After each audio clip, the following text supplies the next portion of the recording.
Well, let's move along. We got more topics to get through. Let me see what I got next. I got 5 minutes for NXT. All right, so Vlad's not really.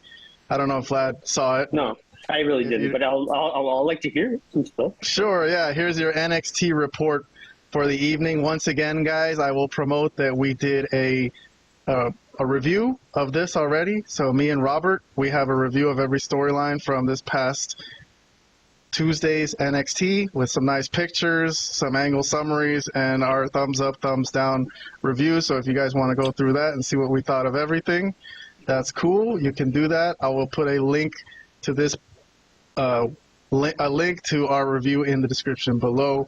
But let's just, I have some main topics for us. Robert, same thing, same format. Anything you want to talk about from here, and I'll try to pull up some slides while you're talking to see if, or if there's any other thing that you remember. It doesn't necessarily have to be from this list. This is just kind of what I took away from the show as being semi-important. But I got Tony D'Angelo and Ridge Holland. They were the ones who stepped up to Obafemi in the opening segment, and then Tony D'Angelo and Ridge Holland ended up fighting each other. And then Eddie Thorpe attacked Obafemi from behind, which I'm really liking Eddie Thorpe lately.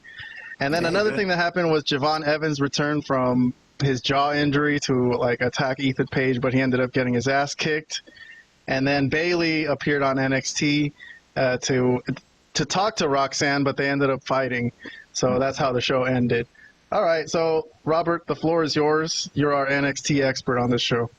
Okay.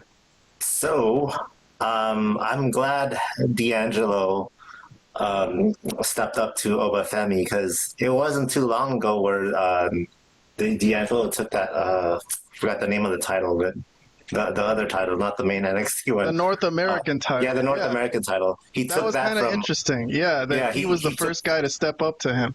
Right. He took that title from Oba, so and that was pretty recent too. So I'm glad he stepped up and was reminded everybody hey, I did beat you a couple of times. Remember this. So it makes sense that he would challenge Obafemi. Ridge as well, I guess. I mean, he's an interesting character. I've liked Ridge Holland's work lately, so I don't mind him. He attacked Tony D'Angelo a couple weeks ago, so that's why he's as Santa Claus. As Santa Claus, yeah, in the Christmas episode. So that's why he showed this picture of him attacking D'Angelo as Santa Claus. But all right, and then what else? Anything else? What about Eddie Thorpe? Yes, yeah, Thorpe. It's funny. A month ago, we were both saying who is this guy? He's like a nobody, and now we actually care about this guy. He's actually a pretty cool character. I'm digging him. I thought his promo, because he submitted a promo through the internet on X, and I don't want to play it today because we don't really have time. We're trying to rush through this show and all the topics from the week. But if I were to play something from this week, that Eddie Thorpe promo, he's got kind of a psychotic side, and I'm liking it. He does. He's kind of crazy. Yeah. So if Shawn Michaels saw something in him, I have faith in Shawn Michaels a little bit as a talent scout that he's got something. But okay, what else do we got here? We got the Javon Evans, yes. Evans and Ethan Page segment was crazy. I didn't expect the return to happen that quickly, and even if I did, I didn't expect him to be put down right away.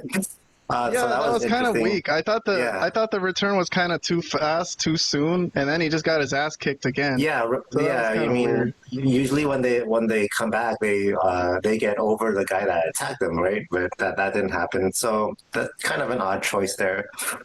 All right, Bayley and Roxanne. Yeah, interesting closing segment. Okay, so 5 years ago, Charlotte Flair started a feud with a wrestler from NXT by the name of Rhea Ripley. And then not too long after that, Rhea Ripley ended up on the main roster. A couple years ago, either a year or two ago, Becky Lynch started a feud with both Tiffany Stratton and Lyra Valkyria. they both ended up coming to the main roster after that. You see where I'm heading here? Well, we all know Sure. Roxanne is headed to the main roster. This is like a no-brainer. So when Bailey showed up to confront Roxanne, I was like, yes.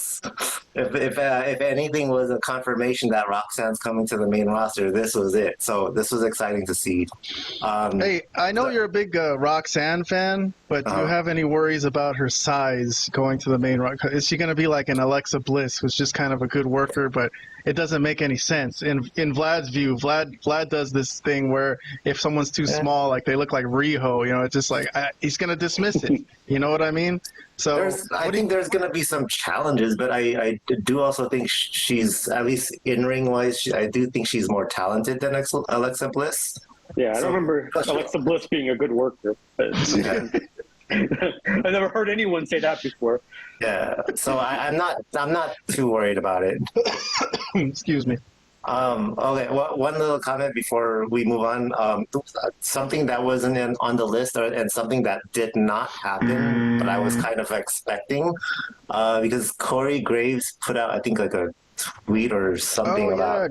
He was upset about how his role got reshuffled to NXT, and then prior to this episode, he said he had a lot to say about it. But then he ended up not showing up. So they took him off the show. Yeah, they took him off the show. Insubordinate, I think. Right. I think because he was complaining on Twitter about the whole thing. Correct. About getting replaced by Pat McAfee, basically. Which I don't know if I like that. I'm not a big Pat McAfee fan as much as everyone else is. I think he's kind of, how do you say? He's like a caricature of himself. Like none of it seems like realistic. He's trying to be over charismatic, like they used to be back in the days. But it doesn't seem like it's really him. It seems like he's putting it on. So I choose Corey Graves over Pat McAfee personally. I don't know if you guys want to make a comment on that. I do want to make a quick comment. So is Graves, is this a work, or do you think is that part of an angle, or do you think I don't think it's a work. I don't think it's a work. I don't think it's a work. Yeah. So it would be nice if it's a work because they can do Corey Graves versus Pat McAfee at WrestleMania. No, but I don't think so. They can come up with a work based off of this, but what happened this past week, I don't think was a work. Gotcha. Well, I don't know. I mean, I'm of the opinion. I'm okay with Corey Graves. I'm fine with him, but I mean, I prefer Pat McAfee just because of his personality and his character. Now, but either one to me is fine. I don't have a huge preference one over the other. But obviously McAfee has a better following. So it's understandable why he's in the lead spot on Raw. But he's gonna go away eventually during some point. So but he's a seasonal commentator. And Pat McAfee are such kiss asses to the baby faces. You got to have a heel guy on there, man. Michael Cole and Corey Graves kind of work to me, but I don't know. Let's move along from that.